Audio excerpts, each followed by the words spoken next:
저희가 계속해서 그리스도인의 영적 여행 안내서라고 하는 제목으로 신앙을 어떤 단계를 밟아가야 될까, 어떻게 성장할 수 있을까, 어디로 가야 될까에 대한 말씀을 계속 드리고 있는데 오늘은 5번째 시간입니다.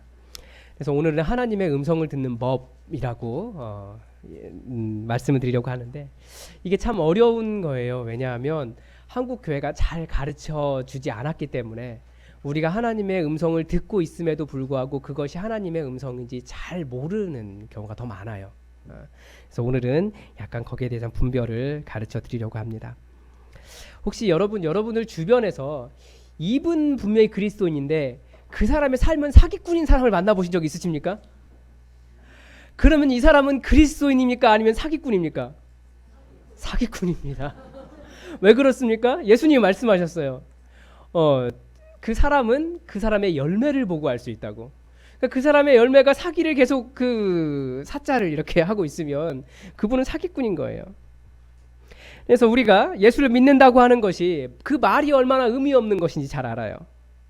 그래서 우리는 입으로만 예수님 믿는다고 하지 않고 우리 삶에서 그리스도인의 삶, 그 말씀의 삶을 드러내기 위해서 말씀을 삶으로 써가는 교회라는 표어를 내걸고 우리가 살아가고 있습니다. 그러니까 우리 삶에서 입에서만 말씀을 삶에 써가겠다가 아니라 우리 삶에서도 말씀이 드러나야 되는 거죠. 그래서 예수님을 믿으면 점점 변화해야 됩니다. 신앙도 변하고 우리 삶의 현장도 변해야 됩니다. 내가 변하고 나로 인해서 내 주변도 변해야 합니다. 그런데 우리가 지금까지 배워온 변화는 뭐예요? 다 예수 믿는 거예요. 예수 믿는다고 말하게 되는 거예요. 나도 예수 믿는 사람이 되고 내 주변도 예수 믿는 사람이 되어야 된다라고 말하는 건데 더 중요한 것은 변화예요. 실제 변화가 있어야 됩니다. 그 변화의 핵심이 뭘까요? 우리의 답은 딱 하나예요. 예수 그리스도. 여러분의 삶의 문제를 누가 해결할 수 있습니까? 예수 그리스도. 우리의 변화의 핵심은, 우리 변화의 초점은 어디에 있습니까? 예수 그리스도. 우리는 누구를 닮아야 됩니까? 예수 그리스도. 그것이 우리 변화의 핵심입니다. 예수님처럼 생각하고 예수님처럼 행동하고 예수님의 삶을 살아가는 것입니다.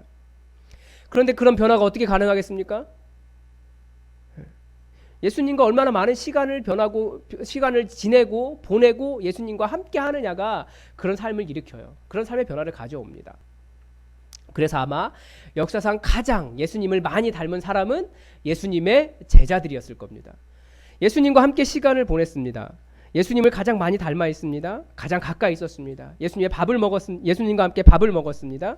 그리고 예수님과 함께 이야기를 했고 예수님의 말을 들었고 예수님의 마음을 배웠고 결국 예수님이 승천하신 이후에 이 땅에 남겨져서 또 다른 예수님으로 또 다른 그리스도로 살아냈던 사람들이 제자들이기 때문에 그렇습니다. 그것이 바로 우리 신앙의 목표예요. 그러니까 제자라고 하는 사람들, 제자라고 부름을 받는다고 하는 것은 또 다른 예수님처럼 이 땅에 예수님을 보여주는 책임을 가지고 있는 겁니다. 왜요? 예수님을 닮았기 때문에. 그래서 우리는 다시 예수님을 닮아가기 위해서 예수님이 어떻게 하셨는가를 봐야 돼요. 그런데 예수님도 또 무슨 얘기를 하셨냐면 본인도 스스로 말하는 것이 없다. 왜? 아버지께서 말씀하신 것을 내가 말한다라고 말씀하셨어요. 사람들이 예수님을 공격하는데 그때 예수님이 또 뭐라고 말씀하셨냐면 내 스스로 하는 것이 아니다. 아버지께서 행하시는 일을 보았기 때문에 그것을 내가 하는 것이다 라고 말씀하셨어요. 그래서 예수님이 하신 일이 뭐냐면 계속해서 아무리 사역이 바쁘고 힘들다고 할지라도 계속해서 하나님 앞에 나아가서 하나님의 음성을 듣는 하나님과 홀로 독대하는 시간을 계속 가졌습니다. 우리는 예수님을 닮기 위해 예수님의 모습을 따라가야 됩니다. 예수님께서 하셨던 그 모든 예수님의 말과 그 행동의 근원이 아버지 하나님께로부터 나온 것이었던 것처럼, 그래서 예수님이 끊임없이 아버지 하나님 앞에 나아갔던 것처럼 우리도 그렇게 해야 된다는 거예요. 오늘 본문에 누가복음 5장 15절은 예수님의 바쁜 일상을 보여줍니다. 예수님의 소문이 쫙 퍼졌습니다. 뭐 그런 소문인 거죠. 아마 이런 소문일 것 같아요. 갈릴리 지역에 예수라는 사람이 나타났대. 그런데 그 사람이 병도 고치고 귀신 들린 사람도 고치고 중풍병자도 고치고 나병 환자도 고친대. 또 말씀이 얼마나 좋은지 사두개인 바리새인들 우리 서기관들이 가르치는 거랑 비교도 안 되고 더군다나 세례 요한보다도 훨씬 더 좋대. 그래서 엄청나게 많은 사람들이 모여들었습니다. 15절은 이렇게 이야기해요. 예수의 소문이 더욱 퍼짐에 수많은 무리가 말씀도 듣고 자기 병도 고침을 받고자 하여 모여오되. 그러니까 사람들이 몰려온 거예요. 너무 바쁜 거죠. 우리는 보기에는 예수님이 그 일을 하러 오신 것처럼 보입니다. 우리도 예수님이 하신 일이 그런 거라고 배웠잖아요. 고치시고 가르치시고 복음을 전하시고 그런 거잖아요. 그런데 우리 같으면 드디어 할 일 제대로 한다라고 생각을 할 것 같아요. 이렇게 그 목사의 마음이 그렇습니다. 성도들이 이렇게 오는, 아무리 숫자에 대해서 초월하려고 해도 자리가 비면 긴장이 돼요. 예배가 딱 시작하려고 찬양을 딱 시작했는데 오늘은 하박하여가 앞자리에 앉으면서 뒷자리가 비었어요. 어찌나 긴장이 되던지. 어쩔 수 없어요. 그런데 예수님은 그게 목표가 아니었다라는 거예요. 예수님이 집중하신 숫자는 예수님의 제자들이었고, 예수님은 끊임없이 하나님 앞으로 나가셨어요. 지금 사람들을 치유하는 것보다, 지금 더 많은 사람들을 먹이시는 일보다, 사람들을 가르치는 것보다 하나님의 음성을 듣는 것이 최우선적인 문제였다는 거예요. 예수님께는. 하나님과 시간을 보내고 하나님의 음성을 듣는 일이 동일하게 우리 그리스도인에게는 가장 중요한 일입니다. 우리는 일로 사람의 신앙을 평가합니다. 그래서 얼마나 많은 봉사를 했는가 이런 걸로 평가해요. 얼마나 예배를 빠지지 않는가 이런 걸로 평가를 합니다. 그래서 이제 알았어요. 가끔 그런 생각이 들었거든요. 우리 교회 장로님들 말고요. 어떤 장로님들 보니까 저 사람은 신앙이 없는데 어떻게 장로가 됐지? 라고 하는 사람들이 가끔씩 있었거든요. 전부 그런 건 아니에요. 그래서 보니까 어떻게 장로가 됐는가라고 보니까 우리가 사람을 평가할 때, 특히 신앙인을 평가할 때 그 사람이 믿음이 있느냐로 평가한 것이 아니라 그 사람이 한 일로 사람들을 평가하다라는 거예요. 그래서 어떻게 하면 장로가 될 수 있습니까? 눈에 잘 띄는 자리에 서면 돼요. 그러니까 주차 봉사할 때 맨 처음 들어오는 자리.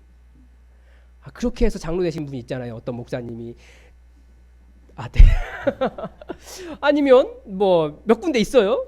그럼 절대적인 지지를 받을 수 있는 곳, 찬양대. 교회 찬양대 숫자가 많잖아요. 아니면 교회 학교 부서 몇 가지가 있습니다.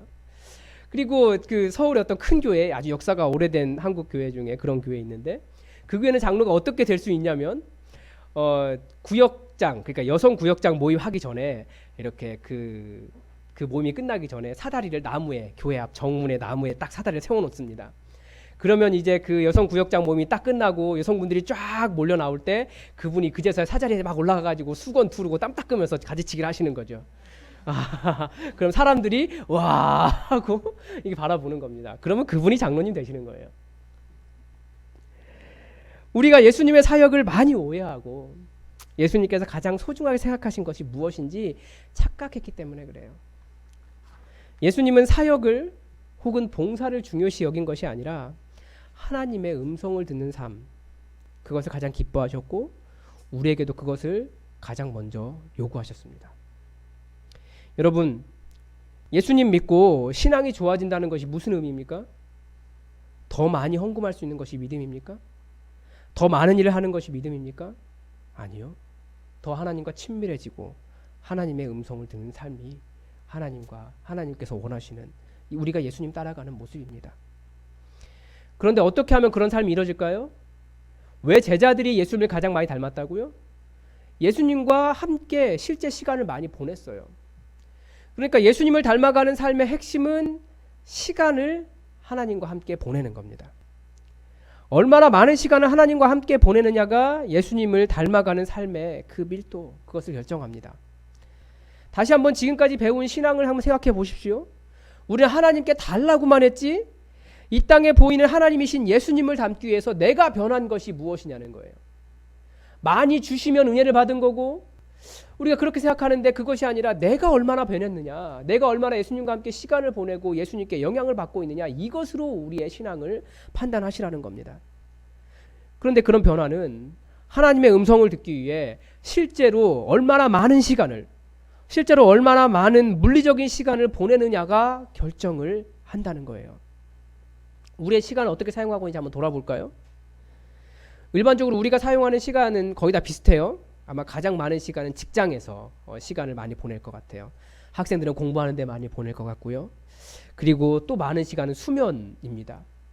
그런데 가끔씩은 그 중요한 수면도 다른 것 하려고 그 수면 시간을 줄이기도 해요. 아니면 취미생활 이런 것들도 많이 하고요. 또 보니까 요즘은 운동에 대한 관심이 많잖아요. 그래서 운동 열심히 하라고 그러고 우리가 또 많이 하는 게 TV 많이 보잖아요. 근데 TV를 보면 또 뭐라고 하냐면 계속해서 자기 시간을 내서 여행 가라고 가르치더라고요. 딴 데 시간을 계속 쓰라고 이야기하는 겁니다. 그리고 요즘은 스마트폰이 보급되어 있기 때문에 항상 우리 손을 떠나지 않고 스마트폰이 우리의 마음을 사로잡고 있어요. 사실 우리는 굉장히 많은 시간을 스마트폰과 보내고 있을지도 몰라요. 그래서 가끔씩 그런 얘기 듣지 않으십니까? 그러려면 스마트폰과 살아. 네, 그런 말을 하시는지 들으시는지는 모르겠습니다. 근데 그렇게 우리는 또 일주일에 한 번씩 목장 모임 하는데도 우리의 시간을 쓰고 있습니다. 근데 이 시간이라고 하는 게 뭐와 똑같냐면 돈과 똑같습니다. 돈이라고 하는 것은 이렇게 한정되어 있잖아요. 그래서 우리가 돈을 헛된 데 사용하면 아까워하기도 하고 돈이 없어서 하고 싶은 일을 못하기도 합니다. 그런데 경제의 법칙은 뭡니까? 돈을 여기에 썼으면 교수님 죄송합니다. 네, 우리 경제학과 교수님이 계신데 네, 돈을 여기에 쓰면 그러니까 이 물건을 사라고 돈을 썼으면 저 물건을 못 산다가 경제의 법칙이에요. 마찬가지입니다. 돈을 사용할 때도 그런 우선순위를 정하게 되는데 마찬가지로 시간도 마찬가지예요. 시간이라는 것이 한계가 있기 때문에 우리는 시간을 여기에 사용하지 못하게 되는 일이 생겨요. 그래서 시간에 대해서도 우선순위를 가지고 사용을 해야 됩니다. 그래서 내가 정말 예수님을 닮기 위해 예수님께서 하셨던 것처럼 하나님의 음성을 듣기 위해 우리의 시간을 내어 놓아야 되는데 그렇게 되면 내가 하던 일 중에 어떤 일들을 못하게 될 수 있어요. 그런데 우리의 가치가 바뀌었잖아요. 우리는 그리스도인이잖아요. 그래서 내가 예수님처럼 하나님의 음성을 듣기 위해 여기에 시간을 사용했으면 사실 우리의 다른 시간들이 조금씩 우리가 원하는 것들, 우리의 취미생활, 우리의 운동, 아니면 우리가 중요하게 생각했던 것들을 조금씩 내려놔야 됩니다. 그렇게 실제적으로 예수님과 함께 시간을 보내는 시간을 가져야 돼요. 홀로. 그런데 우리가 그리스도인이기 때문에 우리의 가치가 달라졌기 때문에 혹은 TV에서 이것이 옳은 시간 사용이다라고 말하는 것에서 그것이 옳지 않다라고 말하는 사람들이기 때문에 우리는 계속해서 하나님과 함께 시간을 보내는 그런 시간을 내어놓는 겁니다. 우리는 신앙을 더 갖기 위해서 여러 가지 활동을 합니다. 새벽 기도도 나오고 예배도 나오고 성경을 읽기도 하고 성경을 배우고 큐티도 하고 그런데 우리가 그런 많은 시간들을 하나님을 향해서 사용하고 있지만 그것 말고 그것도 하나님께 드리는 시간이지만 그것 말고 홀로 하나님 앞에 머무르면서 내 안에 말씀하시는 성령님의 음성을 듣는 시간을 가지고 있어야 돼요. 하나님 앞에 머물러야 됩니다. 그 시간이 없다면 그 음성을 듣는 시간이 없다면 우리는 그리스도인에 대해서 큰 오해를 하고 있는 겁니다. 한번 여러분 예수님이 멀리 있는 모습을 멀리서 여러분이 예수님을 보고 있다고 하면 상상해 보십시오. 그럼 뭐가 보이십니까? 저는 제일 먼저 보인 게 뭐냐면 예수님이 제 아들과 함께 열심히 먹고 노시는 장면이 보입니다. 제가 잘 못하는 거 먹는 거, 잘 못하는 거 노는 거. 네. 그러니까 예수님이 너무 부러워요. 저는 예수님이 놀고 먹는 모습이 보이고 그 다음에 또 어떤 경우는 예수님이 산 위에 이렇게 서 계시고 제자들이 있고 그리고 수많은 사람들이 여기에 딱 모여서 예수님의 말씀을 듣는 장면이 이렇게 저는 그려집니다. 또 때로는 바리새인들과 논쟁하는 장면도 보이고요. 그런데 언제든지 예수님의 모습은 항상 일과가 시작하든지 일과가 끝나든지 산 중턱쯤에 예수님이 무릎 꿇고 앉아 계시든 뭐 어떻게 산에 걸터 바위에 앉아 계시든 거기에 계신 그 산 아래서 홀로 하나님과 독대하여 만나고 있는 그 예수님의 모습이 보입니다. 여러분에게 산에 올라가라고 말하는 것이 아니에요. 하나님의 음성을 듣기 위해 예수님처럼 하나님의 음성에 귀를 기울이는 여러분의 시간을 그렇게 하나님의 음성을 듣기 위해 내어 놓으라는 말입니다. 굳이 무릎 꿇고 기도할 필요 없어요. 기도가 아니에요. 하나님의 음성을 듣는 시간이에요. 편안한 소파도 가능하고요. 여러분이 가장 고요하게 누구에게도 방해받지 않는 시간이 될 수 있어요. 여호수아는 하나님의 음성을 듣기 위해 하루 종일 하나님 앞에 머물러 있었어요. 우리가 내 안에 말씀하시는 성령님의 음성을 듣기 위해서 우리는 하나님 앞에 고요하게 머물러 있을 필요가 있습니다. 예수님도 그러셨는데 하물며 우리는 오죽 하겠습니까? 더 들어야 돼요. 그런데 하나님의 말씀을 듣는 것에 대한 우리가 어려움이 있잖아요. 어떻게 들어야 하는지 잘 배우지도 않았고 분별도 안 되고 그렇습니다. 그래서 하나님의 음성을 듣는 가장 보편적인 방법은 하나님의 말씀, 성경입니다. 성경을 읽는 거예요. 성경이 어떤 책인지 베드로전서 1장 10절과 10절에서 12절에서 말씀하고 있습니다. 첫 번째는 성경은 선지자들이 구원의 은혜에 대해서 열심히 부지런히 연구하고 부지런히 살펴서 기록한 것이래요. 그런데 선지자들에게 뭐가 있었냐면 그리스도의 영이 선지자들에게 있었답니다. 그리고 세 번째는 이것들을 기록한 목적이 선지자들 스스로 그 자신들의 유익을 위해서가 아니라 나중에 후대들이 예수님 잘 믿을 수 있도록 도와주기 위해서 기록된 것이라고 말하고 있습니다. 그러니까 성경이 기록한 그 사람들이 아니라 후대에 예수님 믿고 그 선지자들처럼 동일한 성령으로 하나님의 음성을 들을 우리들을 위해서 기록된 것이라는 거예요. 그래서 우리는 하나님의 음성을 듣기 위해 시간을 사용할 때 성경을 가장 많이 사용합니다. 읽는 거죠. 그런데 지난 주일 설교 말씀에서 들었다시피 성경을 안다고 하는 것에는 많은 오해가 있습니다. 예수님도 바리새인들에게 너희가 성경도 하나님의 말씀도 알지 못하는 거로 오해하였도다 라고 말씀하셨어요. 성경을 바리새인만큼 잘하는 사람들이 없잖아요. 그런데 예수님은 너희 성경 모르는 거야 라고 말씀하셨어요. 이런 거랑 비슷해요. 그 신학 열심히 공부한 성수학 전공한 목사한테 당신 성경 몰라요 라고 말한 거랑 똑같아요. 왜 그렇습니까? 성경은 연구하고 분석하고 공부하면 알 수 있어요. 그러나 성경의 말씀을 들을 수는 없어요. 우리는 성경을 알기 위해 공부하기 위해 사용하는 것이 아니라 하나님의 음성을 듣기 위해 성경을 읽는 사람들입니다. 그래서 반대로 말하면 성경 공부가 하나님의 음성을 듣는 시간으로 대체되어서는 안 돼요. 그러니까 내가 성경을 공부했다고 해서 하나님의 음성을 듣는 시간을 가졌다라고 생각하면 안 됩니다. 그건 착각이에요. 그러면 성경을 가지고 어떻게 하나님의 음성을 들을 수 있을까요? 우선 성경은 그리스도의 영이 선지자들 속에서 증언한 것이라고 말씀하고 있습니다. 그래서 말씀을 듣는 첫 번째 방법은 성령님께서 우리에게 말씀을 들려달라고 도움을 구하는 겁니다. 그럼 성령님이 어디 계신가요? 우리 안에 계세요. 우리를 뭐라고 불렀냐면 성령의 전이라고 불렀어요. 그러니까 이 성전 예배당처럼 성령님이 머물러 계시는 전이 여기예요. 그래서 그런 생각 가끔 하시지 않습니까? 술과 담배를 이렇게 하시는 분들이 은혜 받고 나서 가장 먼저 회개하는 게 뭐냐면 내가 성령의 전이래. 성령님이 머무시는 이곳을 내가 더럽힐 수 없지. 그런 생각을 많이 하시더라고요. 우리는 성령의 전이에요. 그러니까 성령님이 여기 안에 계세요. 우리 안에. 그래서 우리 안에 끊임없이 말씀하시는데 우리가 예민하게 잘 드러내지 못하는 거죠. 그런데 깔뱅 선생님이 이런 말씀을 했어요.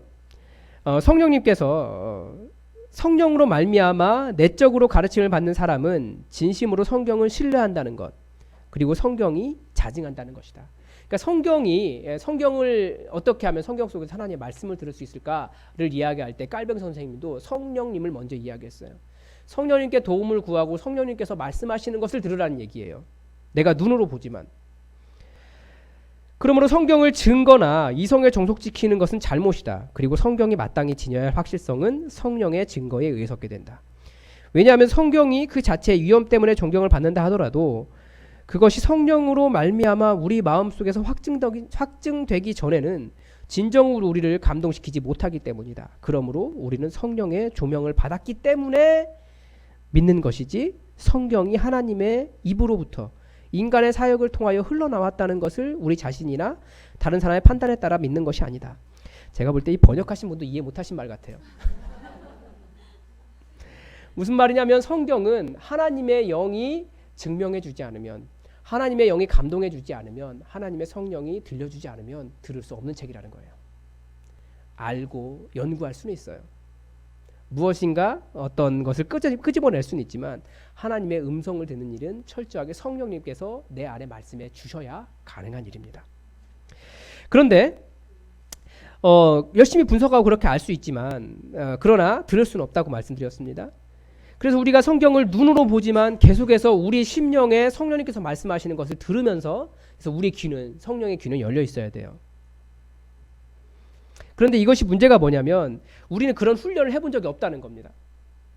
성령님께 사실은 말씀하고 계세요. 우리는 알아요. 예수 믿는 사람들은 알아요. 그런데 이것이 성령님의 음성이구나 잘 모르는 거죠.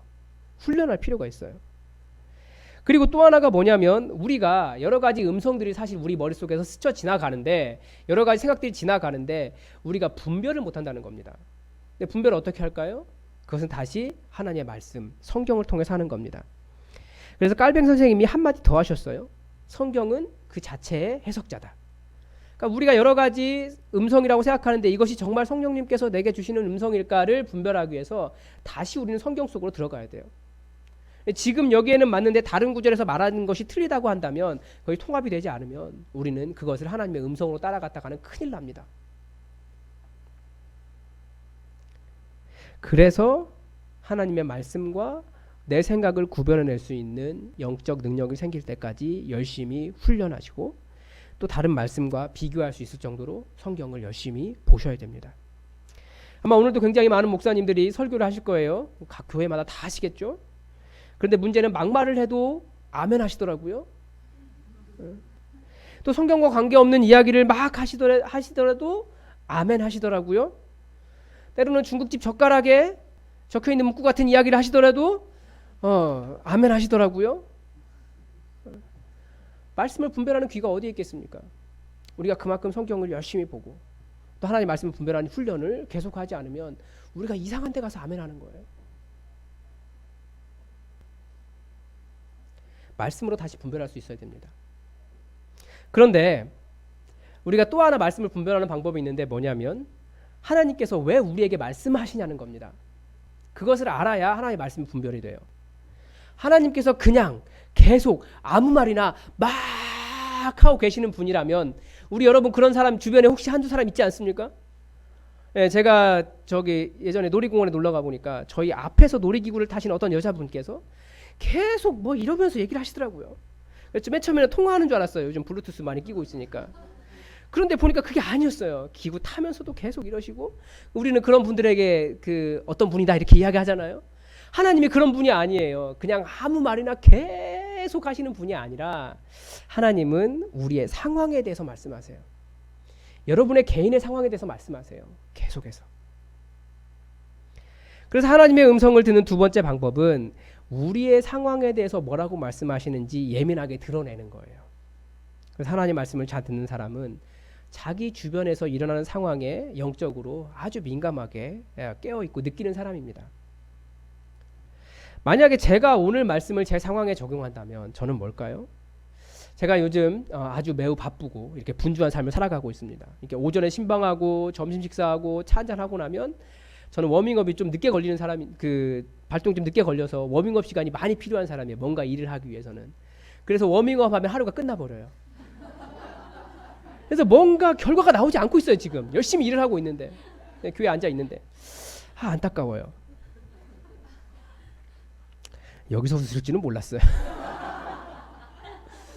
근데 하나님께서 계속 제 마음에 주신 말씀은 그러함에도 불구하고 철구야 사역도 중요하고 운동도 중요하고 글을 쓰는 것도 중요하지만 정말 중요한 것은 내 앞에 머물러 있는 것이다. 하나님 저 많이 바빠요. 저 일도 해야 되고요. 이것도 해야 되고 저것도 해야 돼. 너무 바빠요. 아니 그래도 내 앞에 머물러 있는 것이다. 저는 맨 처음에 그것이 기도인 줄 알았어요. 기도가 아니더라고요. 그냥 머물러 있으라고 말씀하시더라고요. 그런데 머물러 있을 때마다 제게 말씀하시는 것들이 있어요. 저 자신에 대해서 그리고 교회에 대해서. 아마 저뿐만 아니라 이것은 저의 상황에 대한 거고요. 우리가 모두 한 교회에 속해 있기 때문에 여러분들 속에 분명히 하나님께서 교회에 대해서도 말씀하시는 것들이 있을 거예요. 그런데 아마 어렴풋하기 때문에 우리가 잘 분별하기 위해서는 사실은 많이 좀 기다려야 됩니다. 함부로 말씀하시면 안 되고 쉽게 말씀하시면 안 되고 좀 기다리면서 정말 하나님께서 말씀하신 것인가 성령님께서 들려주신 것인가 잠잠히 좀 말씀을 가지고 분별하는 시간을 좀 가지셔야 돼요. 그러다가 정말 하나님께서 말씀하신 것이 확실할 때 살짝 얘기하시면 그것이 우리 교회 전체에 분명히 같은 공감대를 이룰 수 있는 겁니다. 성령님은 계속 우리에게 말씀하세요. 우리가 어느 정도 느끼고 있어요. 분별이 필요한 거죠. 말씀을 정리해 보겠습니다. 이 그리스도인은 항상 하나님의 음성을 듣기 위해 하나님 앞에 나아가야 됩니다. 여러분에게 도전하고 싶은 것은 그겁니다. 실제 여러분의 시간을 내어서 하나님 앞에 나아가시라는 말입니다. 기도하기 위해서라고 말하지 마시고 기도가 아니라 그냥 하나님 앞에 머무는 시간을 가지십시오. 그리고 내 안에 성령님께서 뭐라고 말씀하시는지 그 음성을 듣는 훈련을 하십시오. 우리가 이것을 잘 가르치지 않았어요. 왜 가르치지 않았을까요? 이것을 가르치면 성령님의 음성을 분별하는 시간이 좀 많이 걸리거든요. 그런데 지금까지 한국 교회의 목표는 뭐였습니까?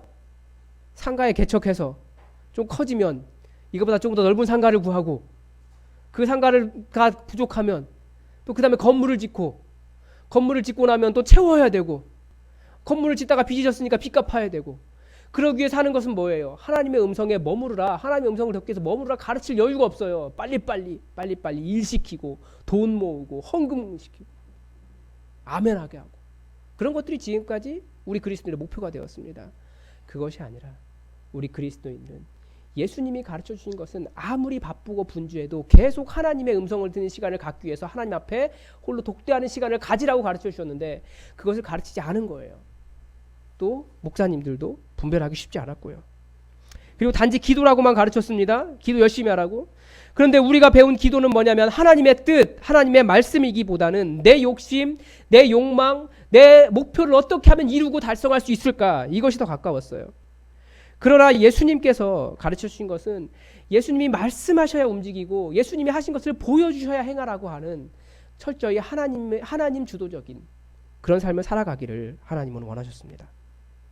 그래서 예수님께서 계속해서 보여주신 거예요. 이렇게 살아라.